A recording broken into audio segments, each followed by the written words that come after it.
ډېر وبښئ چې تاسو مې څو دقیقې منتظر پرېښودلی. سلامونه، جوړ په خیر. سلام تاته در ورسېږه ده چې جوړ او روغ وی. موږ هم ټول بیخي ښه یو، شکر دی. نو پلارجانه هېڅ مشکل نشته ده. صحیح. د بیرغ خو ډېر ښه ښکارېږي تاسو شاته، نو د چا نظر و چې دلته کېدی؟ نو پلارجانه دا خو موږ اول یې ټول نظر وه، بیا پلارجانه یې ما لږ ډېر نظر وه، ما ویل چې دا بیرغ به دلې ډېر ښه ښکاره شي. دا خو ته ډېر ښه نظر وړاندې کړی. نو را به شو خپرونې ته. آیا داسې کوم عادت شته چې هغه ستا ذهن ته سکون ورکړي؟ آیا داسې کوم عادت شته چې تا بدن ته آرامش ورکړي؟ آیا داسې یو عادت شته چې ستا کورنۍ اړیکې او ټولنیزې اړیکې ورغوي؟ دغه عادت د بښنې عادت دی. د بښنې باره کې ډېرې خبرې شوي دي. ممکن پلرونو یا میندو خپل اولادو ته دا خبرې کړي وي چې بښنه ښه شی ده. د همدغه کلمې پورې خبره ورته شوې، یا یو څه وضاحت یې ممکن نور ورکړی چې بښنه ښه ده.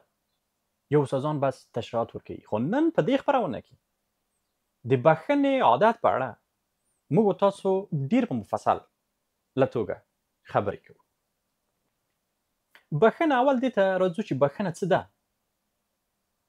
که چیرته یو شخص تاسو سره یو ناوړه چلند کوي، ظلم کوي، زیاتی کوي، او ته د دوی دغه ظلم، زیاتی او دغه ناوړه چلند پرته له دې چې انتقام واخلې، دې ته عفو ویې، دې ته بښنه ویې. اوس دې ته راځو چې د بښنې عادت ګټې څومره دي. اوله ګټه ذهني آرامتیا ده. ته که چیرته یو نفر وبښې، ته به ذهنا آرام وي. تا خوب به ښه وي، تا فکر به ښه وي، ته به هغه خپله دیدګاه چې لرې د پیشرفت او ترقۍ او تعالۍ، هغو ته په ذهن توګه ډېر آرامه وي او ښه رسیدګي به ورته وي. دویمه مهمه ګټه فزیکي روغتیا ده. کله چې ته یو نفر وبښې، بښنه ورته وکړې، نو ته به بدني آرامش ولرې. ساینس پوهان او عالمان په دې باندې همغږي دي، هم نظره دي چې هغه کسان چې بښنه کوي هغه د وینې لوړ فشار نه پیدا کوي. هغه کسان چې بښنه کوي هغه د زړه سکون مومي. هغه کسان چې بښنه کوي هغه هم په ذهني توګه هم په بدني توګه هغوی سالم انسانان دي. دریمه مهمه ګټه هغه کورنۍ اړیکې دي. کله چې ته یو چا ته بښنه وکړې، د یو چا په ناروا باندې، د یو چا په زیاتي باندې، د یو چا په ناوړه چلند باندې، د یو چا په ظلم باندې چې ته باندې شوی وي او هغو بښنه درنه غوښتي، ته خپله کورنیو اړیکو ته چې هغه د ورور سره ده، که د پلار سره ده، که د مور سره ده، که چېرته خاوند د مېرمنې سره ده، که چیرې مېرمن د خاوند سره ده، دوه اړیکو ته زیان نه رسي. زه یې مثال درته درکوم. فرض که خاوند دی، باندې د یو ملګري سره یو مسله باندې جنجال راغلی، دی داسې فکر کوي چې ما باندې ظلم زیاتی شوی. وروسته هغې بښنه مې ترې غوښتې، دی بښنه نه ورته کوي، عقده‌ګشایي کوي، کینه پالي. دی چې کور ته راځي، ټول فکر او هوش یې په همدې کې دی چې د هغو نفر نه څنګه انتقام واخلي. نو کله چې کور ته راځي، تاسو څه فکر کوئ چې دا به د خپلې مېرمنې اولادو سره به برخورد څنګه وي؟ ما په ډېریو کورنیو کې داسې لیدلي دي چې کله چې په کور کې خویندې وروڼه ناست دي، د مور سره ناست دي، فرض کړه په کور کې خندا ده، خوشحالي ده، ټوکې دي. کله چې پلار راځي او دوی یې ټنډې ته ګوري چې پلار ډېر په غوسه دی، دغه آرامش د کور منځ ځي، ټول آرام کېږي چې قصه څه ده. هم د خوشحالي کور د منځه یوړه، هم د کور آرامتیا د منځه یوړه، هم فرض کړه که چېرته مېرمن د شخص د اولاد سره په یوه مسله باندې فکر خراب وي یا د یو بله مسله باندې فکر خراب وي، که چېرته دام یوه داسې یوه خبره وکړي چې هغه ناسازګاره وي، ته عکس العمل کوي. دلته ده چې کورنۍ اړیکې منځه ځي. همدارنګه د مېرمنې که چېرته دوی کینه پالي، یو نفر ته بښنه نه کوي، د خاوند سره په همدغه سلسله باندې یې اړیکې خرابېږي. که چېرته دا د یوه شخص نه ځورېدلي، کینه یې په زړه کې، غوسه او خاوند یې د بیرون نه راشي، دی ستړی وي، ستومانه یې، زحمت یې ګاللی وي، د سلو مشکلاتو نه تېر شوی یي، د دې په ځای چې میرمن یوه ښه خبر ورته وکړي، یوه د مینې خبر ورته وکړي، یو ګیلاس اوبه ورته ورکړي، دا چې ښه رویه ورته راونه کړي، هغه هم ستړی یي. دلته ده چې ځینې خبرې ښکته پورته کېږي او کورنۍ اړیکې له منځه ځي. نه یوازې دا چې صدمه ورته رسي، په ډېریو مواردو کې سلسله وار که همدغه سلسله مخکې ولاړه شي، کورنۍ اړیکې منځه ځي. د خویندو ترمنځ، د ورونو ترمنځ هم په همدغه شکل باندې. څلورمه مهمه ګټې هغه ټولنیزې اړیکې دي. ته که چېرته ذهنا آرامه وې، بدني توګه آرامه وې، کورنۍ اړیکې دې ښې وي، په دو دریو برخو کې که ته چېرته غښتلی وې، جوړ وې، آرامه وې او ابام دې ووځې، نو ته به ټولنیزې اړیکې تر ټولو ښې جوړې کړلی شي. ګوره، یو د انسان د پیشرفت او ترقۍ عامل ټولنیزې اړیکې دي. ښه دوستان، ښه ملګري، ښه خلکو سره راشه درشه، د هغو سره کېناستل او پاڅېدل. ښې اړیکې، ښه دوستان د پیشرفت عامل دی. د بښنې پنځمه ګټه هغه دیني ارزښت دی. خدای غفور او رحیم دی. خدای بښونکی دی. نو کله چې خدای په همدغه بزرګۍ او په دغه لویۍ باندې بښونکی دی، بیا انسان ولې بښنه نه کوي؟ تنها د الغفور کلمه په قرآن شریف کې 91 ځله استعمال شوې راغلی، او ورته نورې کلمې لکه العفو، الغفار، د 300 نه زیات دغه کلمې په قرآن شریف کې ذکر شوي دي چې خدای په همدې باندې تاکید کړی دی چې تاسو بښنه وکئ، زه چې یم بښونکی. پلارجانه دا خو ډېرې ښې خبرې دي. واقعا ما ډېر شی ترې زده کړل او پلارجانه زه هم غواړم لږ معلومات دغه دیني برخه کې وړاندې کړم. یو حدیث د محمد صلی الله علیه وسلم نه صحابانو روایت کړی دی. د مکه فتح کړه بغیر د دونه چې خونریزي وشي یا څوک مړه شي، نو دی مکې ته داخل شو. په دو وخت کې منافقین، هغه ظالمان چې په محمد صلی الله علیه وسلم یې ظلم کړی و، دی ډېر په ډار کې شول چې والا اوس به موږ یا ووژني یا به ټول زنداني کا. نو ډېر په ډار کې وو، ټول په ډار کې وو، زیاتره یې پټ شول. خو دی ټول کړل، غونډ یې کړل، محمد صلی الله علیه وسلم مخې ته یې ودرول. نو محمد صلی الله علیه وسلم ډېر په خوشحالۍ مسکۍ ورته وکړه، ورته ویې ویل تاسو فکر کوئ چې زه به اوس تاسو سره څه شی وکړم؟ نو دی ډېر په ډار کې شول، ولې اوس به حتما ویې چې یا به موږ ووژني یا به م زنداني کا یا به مو ځوروي. خو محمد صلی الله علیه وسلم ورته وویل ولې چې دی تاسو ټول آزاد دی، ټول ته عفو وکړه. اگر چې په دو جمله کې هغه خلک وو چې محمد صلی الله علیه وسلم یې ډېر ځورولی و، حتی داسې خلک هم وو چې یې د مرګ نقشې جوړې کړې وې چې محمد صلی الله علیه وسلم به موږ وژنو. خو بیا هم محمد صلی الله علیه وسلم دوی ته عفو وکړه. صلی الله علیه وسلم ته اوس وګوره، بزرګۍ ته وګوره، لویۍ ته وګوره. د قدرت درلود، د عسکر درلودل، د صحابه درلودل، د مسلح کسان درلودل، د کولی شوی چې دغه مخالفین په اسانۍ له منځه یوسي، یا یې تنبیه کړي یا یې شکنجه کړي. خو ده د بښنې، د بخشش، د مهربانۍ لاره غوره کړه. په دې کې ډېرې زیاتې ګټې دي. ورته یو حدیث ما لوستی و د پوهنتون په دوره کې، خدای دې وکړي چې زه ډېر غلطي پکې ونه کړم. په یوه جنګ کې کله چې حضرت محمد صلی الله علیه وسلم دغه بیرته راګرځي د جنګ نه، نو په بیبي عایشه رضی الله تعالی عنه چې هغه د حضرت محمد صلی الله علیه وسلم میرمن ده، په هغو باندې ځینې منافقین اخلاقي تهمت کوي. په دې ډله کې د حضرت ابوبکر صدیق کاکا هم شامل دی، او دغه کاکا د حضرت ابوبکر صدیق هغه څوک دی چې دا یې همیشه مالی مرسته ورسره کوي. کله چې حضرت ابوبکر صدیق په دې باندې پوهیږي چې زما کاکا هم د منافقینو په دغه ډله کې دی، دا یې دغه مالی مرسته چې کلونو یې د سره کوي دا پې دروي.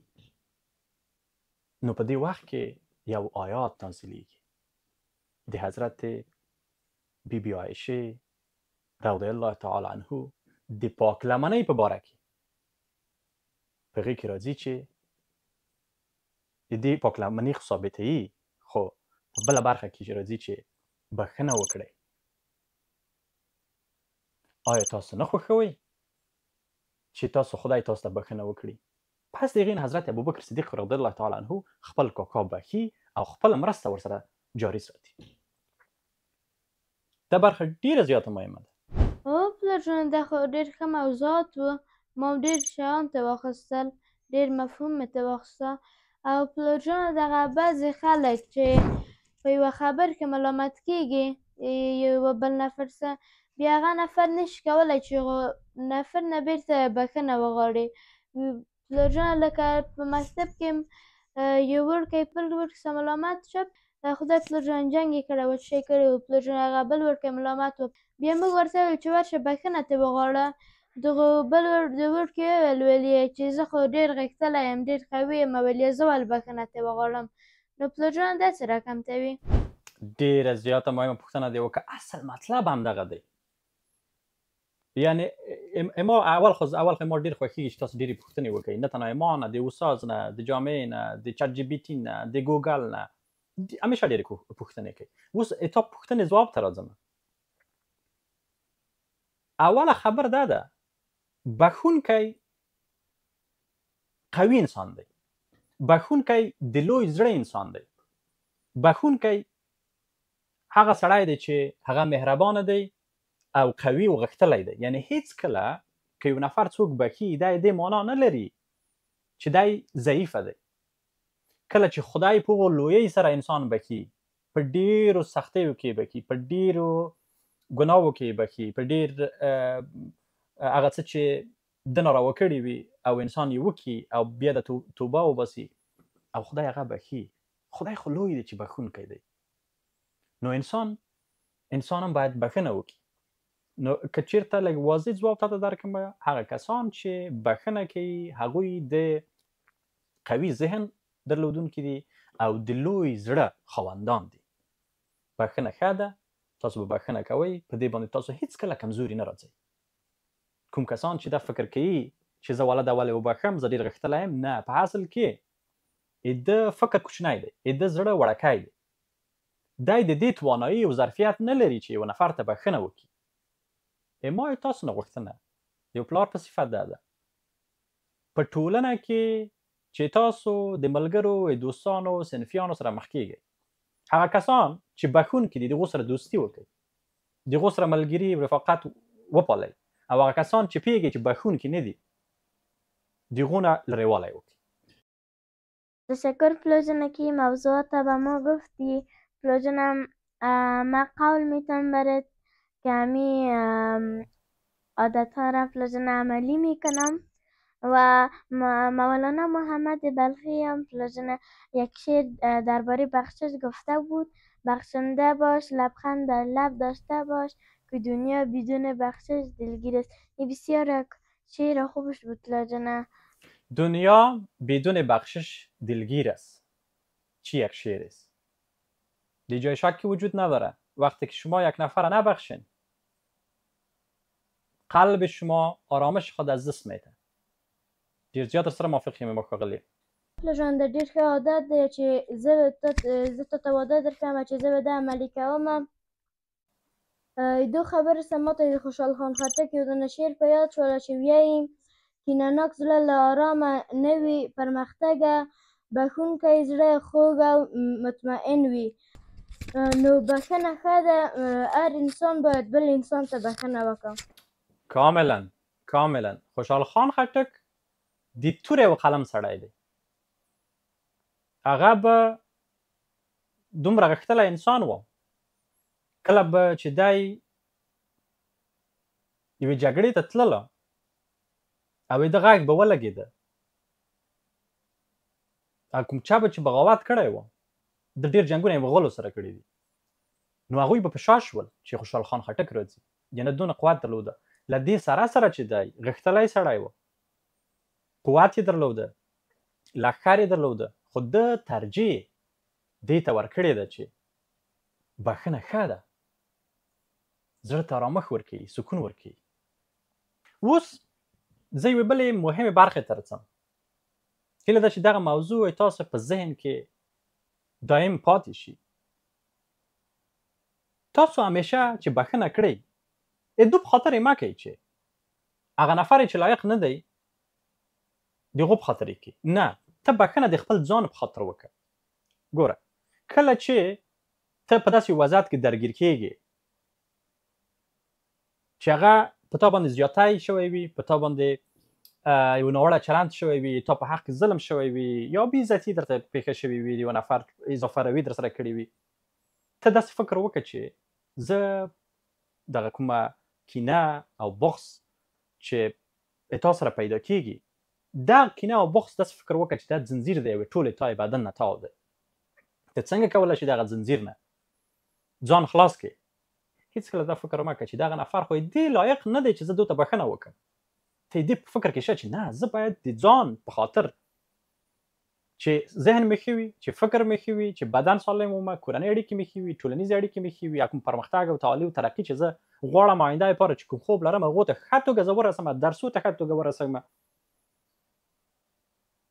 ته به بښنه غوره کړې او د دغو ټولو مشکلاتو نه به ځان خلاص کړې پلارجانو د پښتنو کې دښمنۍ ډېرې وي ما اورېدلي دي چې بعضې پښتانه د 100 کلونو مخکې دښمنۍ تر اوسه پورې پالي فرض وکړه د یوه چا نیکه کلونه مخکې د یو چا سره دښمني لري نیکه نه یې پلار ته منتقل شي یا پلار نه یې اولادونو ته منتقل شي همداسې لمسیانو ته او اوس یې لمسیان او اولادونه یې ورسره لاس او ګریوان وي نو دا پلارجانه ما ته ډېره یوه جالبه خبر ده نو په دې باره کې پلارجانه تا څه نظر دی ډېرې زیاتې مهمې موضوع ته دې اشاره وکړه له بده مرغه په اکثرو پښتني کورنیو کې دښمنۍ پالل کېږي کوم 3 کاره په پښتنو کې وشي چې دوی د پسرفت نه راووځي اول به زه تاسو ته وایم چې اول تحصیل دی دویم زه تاسو ته وایم کومې دښمنۍ چې دي دا باید دوی منځه یوسي ډېری خلک په دې نظر دی چې پښتانه باید اتفاق وکړي نه پښتانه ډېر زیات متفق دي پښتانه ډېر زیات یووالی لري په لر او بر پښتنو کې په خیلونو په قومونو چې دوی بیل شوي دي یا په نومو چې یادیږي په آخر د ورځ کې پښتون یو دی یعنی پښتانه اتفاق لري پښتانه بې اتفاق قوم نه دی په پښتنو باندې تاریخ نه نیولې تر نن ورځې پورې په دوی لویې پروژې د زبرځواکو عملي کېږي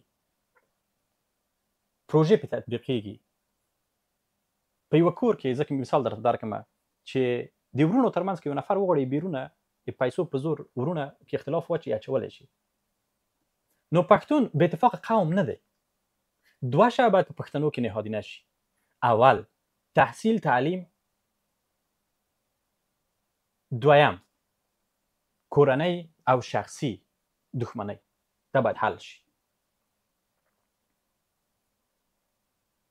دا ډېره زیاته مهمه خبره ده چې پښتنو کې دغه علم پیدا شي چې بښنه ښه ده تر دې چې تاسو انتقام واخلئ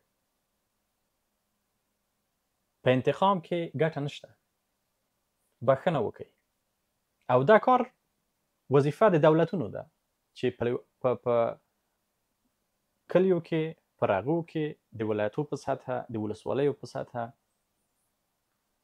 دوی جرګې جوړې کړي پښتنو او هغو د جرګو په نتیجه کې د پښتنو ترمنځ د اکثرو پښتنو ترمنځ چې دغه ستونزې مشکلات شته دي چې د دښمنۍ دوی پالي دا باید د منځه یوسي یو خو دا دی چې یو نفر زیاتی وکړه یو نفر د مثلا چیرته تا په اړه دروغ وویل ته یې ناراحته کې تا فکر وکړه چې ما په حق ظلم وشو دا وړې خبرې دي چې چیرته د بیرته بښنه وغوښته ته بښنه ورته وکړه خو په 3 موضوعاتو کې اول د قتل موضوع، دویم د بې عزتۍ مسله، دریم د آبرو تویولو په مسله کې به تاسو بخښنه په اسانۍ نه کړئ.